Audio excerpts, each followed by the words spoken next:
getting wrong signal to those countries? Thank you very much. We are standing by the core principles on which European security has been based for many years, for decades, and that is that we respect the sovereign right of every nation to choose what kind of security arrangements it wants to be part of or don't want to be a part of. And that's the reason why we, of course, respect decisions by Georgia and Ukraine to apply for membership, and also the reason why we have engaged in a very strong and close partnership with both these countries. Our focus now is on reforms, is to help to modernize and strengthen the defense and security institutions and to meet NATO standards.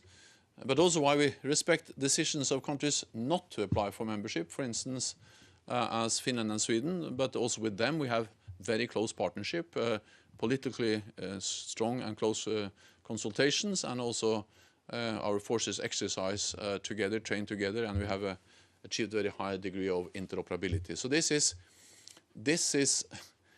is about respecting nations and their right to choose their own path, and that has not changed. That is actually a principle that also Russia has subscribed to many times, starting with the Helsinki Foreign Act in 1975, but also the Paris Accord in 1990 and many other documents where this principle has been clearly stated. We'll now go to Thomas Gutschke from Frankfurter Allgemeine Zeitung. Thanks a lot. Secretary General, my first question is there anything new in your in the answer that has been transmitted to Russia that did not come up when Russian officials were at NATO for the last NATO-Russia Council? And the second question, there clearly is a risk that Russia takes this written response as a pretext to attack Ukraine because its requests or have not been fulfilled, obviously. So why did you still decide to reply in written form? Thanks. We decided to reply in written form because we take it very seriously, the efforts to try to make progress in our political dialogue with Russia. And we have listened to Russian concerns. We have listened also to the Russian call for a written response. And I also think it's helpful not only to meet in the NATO-Russia Council, as we did a couple of weeks ago, having an oral and open and frank discussion on many of these issues, but also actually to go one step further and to write down and agree among 30 allies proposals, ideas, topics where we believe it is possible to make progress, to find a way forward and to find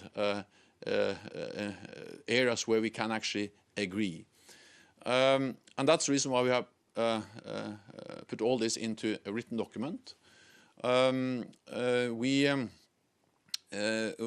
course, many of these positions and views were also reflected in the discussion we had in the NATO-Russia Council. But the fact that we now are submitting a written document provides us with the opportunity to be more specific, to go more into the detail and to be more concrete on everything from how to reduce the risks from missiles, short-range, medium-range missiles, reduce the risk of nuclear weapons, arms control, to transparency on military activities or cyber threats and how to reduce threats from, for instance, space-based weapons. We strongly believe that within these areas there is actually plenty of room also for Russia to see benefits and something that can be mutually reinforcing the security both for Russia and for NATO allies. And that's the reason we have conveyed the proposals, and that's the reason why we really hope that Russia will read through them, the proposals and the documents from NATO and from the United States, and then be ready to continue in further dialogue. Let me also add that there is no secret that we are far apart, and that there are some serious differences between NATO and Russia. But at the same time, that makes it just even more important that we look into the proposals, listen in a reciprocal way to our concerns, and try to identify political solutions where we can agree to prevent a new armed conflict in Europe, which will of course be extremely serious and something we all have to try to prevent. Well, the next question will go to Greg Palkett from Fox News. Sorry. Thank you, Juana, and good evening, Secretary General. Thank you for allowing us to ask these questions. I've got to ask the question that I asked you 2 weeks ago, frankly. Are we closer to war with Russia now than we were 2 weeks ago, considering the developments of recent days? Tensions are increasing. Russia continues its build-up, and we see also more troops not only in and around Ukraine, but also now in Belarus, where Russia is in the process of deploying thousands of combat troops, hundreds of aircraft, S-400 air defense systems, and a lot of other very advanced capabilities. And this takes place under the disguise of an exercise, but it integrates very much the Russian forces and the Belarusian forces. And these are highly capable combat-ready troops, and there is no transparency on these deployments. So, of course, this adds to our concerns. It adds to the tensions, and it shows that there is no de-escalation. On the contrary, it's actually more troops, more capabilities in more countries. But at the same time, that makes it just even more important to engage in a political effort to find a political solution. We'll now go to Beata Plomecka from Polish radio. Oh, no. Hello, Secretary General, Beata Plomecka, Polish radio. On the more transparency on the military exercises, what do you mean by this? Do you envisage the reduction of military exercises? Because if you reduce exercises, then what do you need the forces for example? And the second thing is, do you have all allies on board? Because in recent days, we heard some doubts about, for example, the German solidarity. Thank you. All allies are on board. All allies have agreed, and this is a document that all allies have negotiated and agreed, and that we have now, that I have now on behalf of 30 allies sent to Russia. So all allies are behind these positions, these proposals, and all allies also support what I would call the dual-track approach, the deterrence and defense combined with dialogue. It's not possible for me to go into the specifics of each and every proposal, but what I can say is that we have actually proven before that transparency on exercises can be very helpful. We have something called the Vienna document, which is agreed in the OCE framework, and we strongly believe that we should invigorate that dialogue and that process, and to try to modernize the document to allow, for instance, observation, inspection of military exercises, and also to address a loophole in the existing agreements where SNAP exercises had not allowed it for any kind of inspection. And so this is partly about adhering to existing agreements, and partly modernizing, developing and strengthening the agreements on how to provide transparency on military activities, including exercises. And I think the importance of this is demonstrated and illustrated as we speak, because with the significantly increase the Russian deployment of combat-ready troops in Belarus and aircraft and advanced systems like S-400 and fighter aircraft. That is taking place now as an exercise. And of course, that is exactly why we need inspection and transparency on exercises. Because we have seen before, we saw that in Crimea in 2014, we have seen it many times before, that exercises, high readiness of forces as part of an exercise, is used as a disguise to launch an attack. So anything that can improve predictability, transparency on exercises will also help to reduce tensions and prevent exercises being used as a pretext, as a disguise for aggressive military actions. We have time for two last questions, and we'll go to Ketevan Kardava from TV Medi, Georgia. Good evening to everybody. Mr. Secretary General, Blinken says that U.S. offers pass forward in response to Russian demands. Do you really believe that it is possible when we are talking about Russia? And second question, does a written reply sent to Russia include the position of NATO on Georgia's future membership? And the final point, do you think that so far empty dialogue gave aggressor the chance to occupy and annex the neighbors? Thank you so much.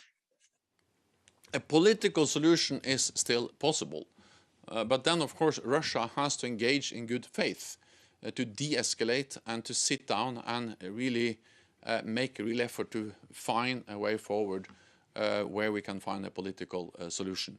We have made our proposals. We are ready to listen to also the Russian concerns and engage in reciprocal efforts to find a way forward. On membership, well, we have stated clearly that we, of course, respect and will not compromise on the right of any nation to apply for membership, and that's a core principle for European security. Then I think it is important to also understand that we have proven before that it is possible to make agreements with Russia that is of mutual benefit both for Russia and NATO allies. We have decades of arms control, which has actually reduced the number of nuclear weapons in Europe by, on the NATO side, with roughly 90%, and banned different types of nuclear weapons, and also limited the number of strategic warheads in Russia and the United States. So arms control has proven effective before, and that's one of the reasons why we think it's important to re-engage once again in real efforts to strengthen and agree on arms control. But we are not naive, and we need to make sure that whatever we agree in different formats, this can be bilateral agreements, Russia, the United States, it can be agreements in the OSCE, it can be also things we agree in different formats. It has to be balanced, it has to be reciprocal, and it has to be, of course, verifiable. And therefore, at the same time as we are engaging in a serious effort to engage with Russia in a political effort, a political dialogue, we are also stepping up when it comes to readiness of forces, sending a clear message to Russia that if they use force against Ukraine or another country once again, it will have serious consequences. And of course, there's absolutely security guarantees for all NATO allies. That's also the reason why we have increased the readiness of the NATO response force. And for the final question, we'll go to Irini Zarkadula from ERT, Anna. Thank you, Anna, for the floor. Mr. Secretary General, a while ago, Secretary Blinken told that whether Russians choose the path of diplomacy, whether they choose the path of aggression, we are prepared. Do you feel that we can still choose the path of diplomacy, or Are you scared of we are moving towards the path of a further escalation regarding the fact that the United States have mentioned that clearly are favor of open door policy that NATO, of course, is in favor of as well? Thank you. So NATO decides on NATO's open door policy, and all NATO allies, including the United States, they stand by NATO's open door policy.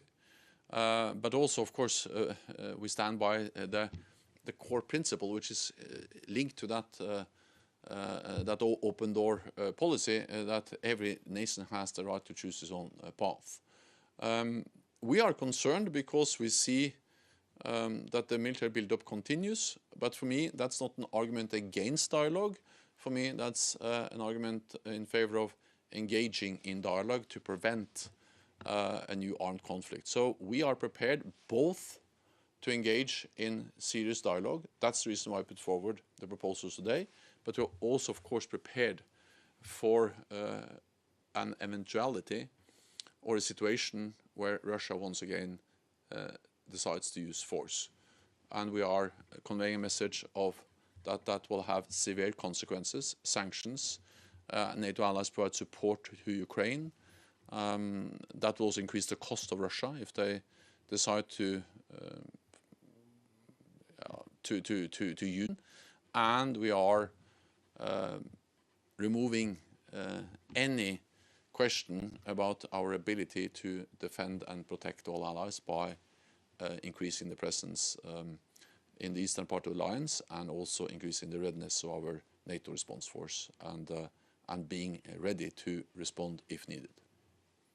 Thank you very much. This concludes this press conference from NATO headquarters. Good evening.